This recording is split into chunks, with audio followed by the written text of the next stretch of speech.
The issue of this developing story that the budget date, Monday's mid-term fiscal statement, could be delayed, cleverly says it may well do. That date was set by the previous PM. I don't know whether we were able to stick to that. Let's speak to our business editor, Liam Halligan. Liam, first of all, just what do you make about this news that the Monday statement may be delayed? Well, I advised them on the telly yesterday to do it because clearly the markets are calming down.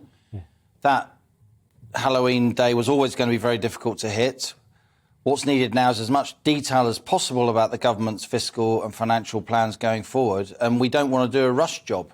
And if you look at the borrowing costs now, the 10-year gilt yield, which ripples out across mortgage markets and personal loan costs and so on, the government's now borrowing money for 10 years at about 3.6%. Earlier, just before the weekend, when it looked like we'd still have a rather febrile Tory leadership contest, the government was having to pay 4.1%, 4.2%. So from 4.1, 4.2 down to 3.6, that's a major drop.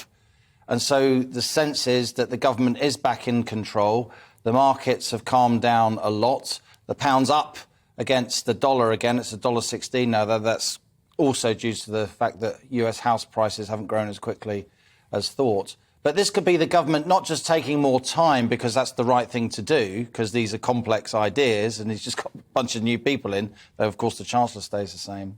It's also the government saying to the markets and the world, OK, we're back in control. We're going to control the timetable now, not you.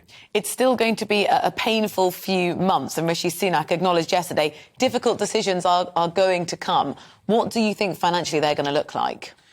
Well, yesterday we did a video presentation here on GBNews, Rishi Sunak's profound economic challenges, and viewers can look at that on YouTube, GBNews YouTube or the GBNews app.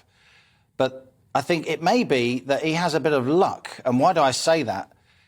That's because European wholesale gas prices have been falling a lot. They went below yesterday €100 per megawatt hour for the first time since June, and wholesale gas prices are now lower than they were before Russia invaded Ukraine. Now, they're still higher or twice as high as they've been on average over the last 10 years, but they're much lower, crucially, than they were when people were talking about this energy price cap costing the government £150 billion.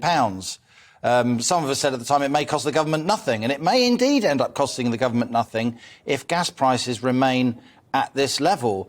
And the good news is that people, families trying to make ends meet, thinking about their fuel bills, while the energy price cap is in place and will stay in place until April, and that's at roughly about £3,500 a year on average for the average household, and businesses are also protected, it may be, as long as there's not another massive geopolitical flare-up, not least involving Russia, because Europe has diversified, because we've been importing lots of what's called LNG, liquid natural gas. A lot of our European partners have been storing that.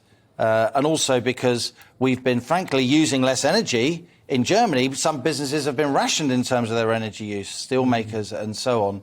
It seems that the energy crunch might not be as tight as we previously thought. Also, October's been very mild. Yes. Now, the outlook could change if this is a particularly cold winter. But for now, at least, it looks as if the prospect of blackouts, which we've discussed here on GB News, and indeed rocketing fuel bills after April, that looks a little bit less likely than it did just a few days ago. Really appreciate that. Good news. It's so nice to hear good news. Liam, thank you.